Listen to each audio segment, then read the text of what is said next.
Women of the United States Army Auxiliary Corps, a volunteer organization recruited to relieve men for combat duty, now become a part of the regular Army. Before their commander, Colonel Hobby, they take the oath of allegiance as regular soldiers. Serving in hundreds of jobs, such as chauffeurs and cooks, telephone operators and typists, they're relieving thousands of men for service at the front. And here's the first contingent to arrive in England, the largest unit of women ever sent overseas.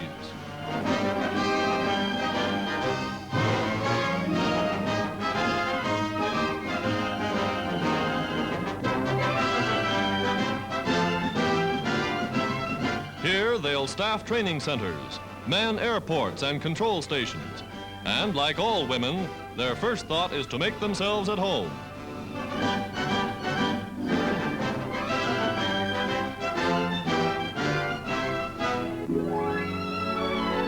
Their first leave in a new land is a great adventure. They tour the beautiful English countryside, and at an historic manor house, they're introduced to a famous English custom, afternoon tea. British hospitality for America's service women overseas.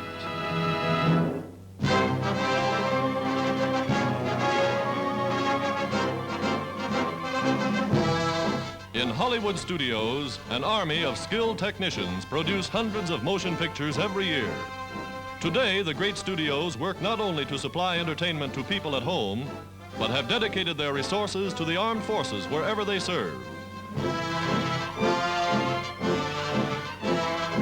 Army units assigned to making training films and to photograph action at the front learn camera technique from studio experts.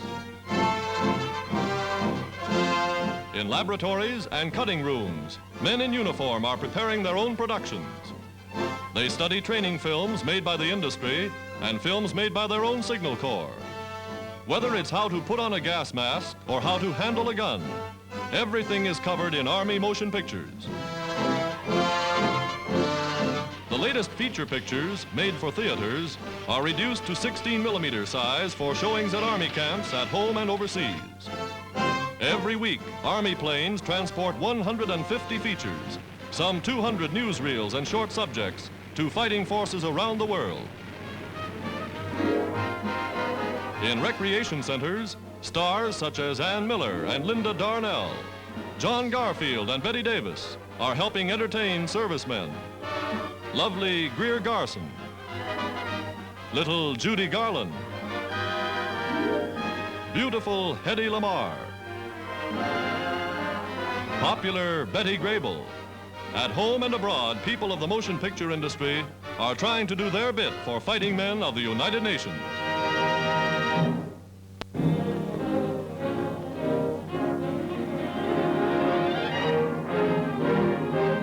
In Canada, at the famous fish hatchery of San Jovita, Quebec, game wardens sort and grade hundreds of thousands of young trout to replenish mountain streams and lakes.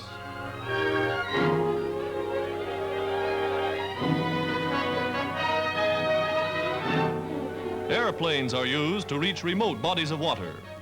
Taking the fish aloft, they restock the lakes, dropping the trout from the air.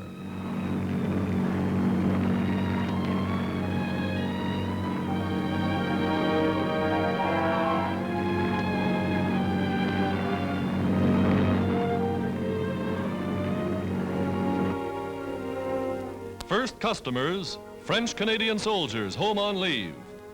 This is any soldier's idea of a well-earned vacation from the war.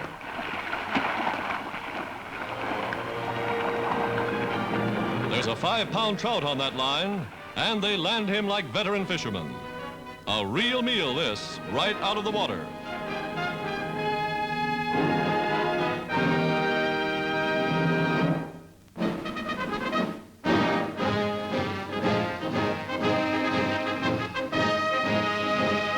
A regiment of Filipino infantry in the United States Army receives the one weapon they know best, the Philippine bolo knife. Used in cutting through jungles, the bolo is equally effective in hand-to-hand combat. Filipinos, young and old, have a long and outstanding score to settle with the Japanese invaders of their native land. Today, armed with native weapons, augmenting their modern equipment, they are eager to meet the enemy.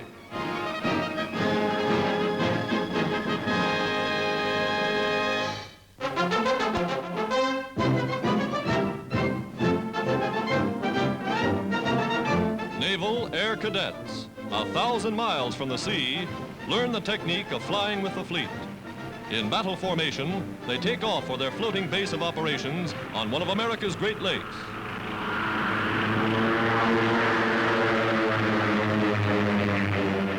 Formerly the world's biggest side-wheel passenger steamer, she's now the training carrier Wolverine. Student pilots land and take off from her 550 feet flight deck under conditions identical to those at sea. An inland carrier training 10,000 new Navy fighter pilots a year.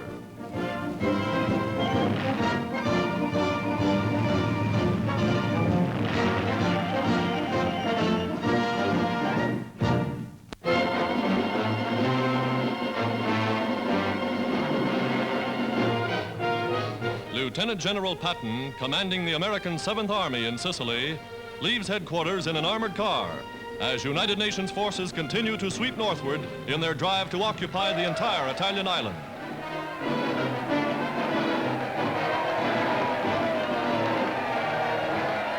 Enthusiastic Sicilians welcome the Yanks with open arms, scenes that are repeated in town after town as the Americans press on to Palermo.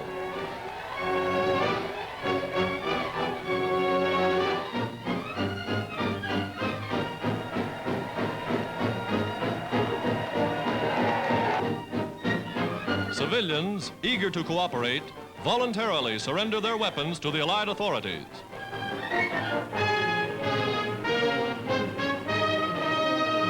Local officials are enlisted to assist in the distribution of much-needed food and medical supplies. Palermo, nerve center and capital of the island, is surrendered by the Italian commander who rides with American General Keyes into the city.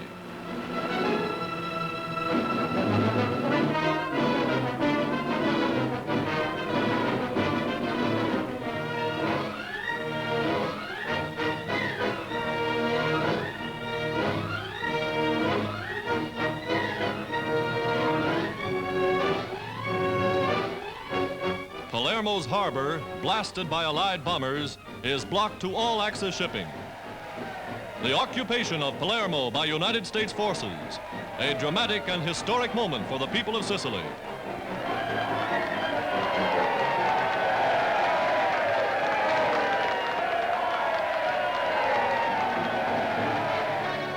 General Patton is greeted by members of the clergy as his victorious 7th Army moves in. For thousands of war-weary Sicilians, the coming of United Nations forces means freedom from fascism. For youngsters riding aboard the Army's famous Jeep, it's the dawn of a new day.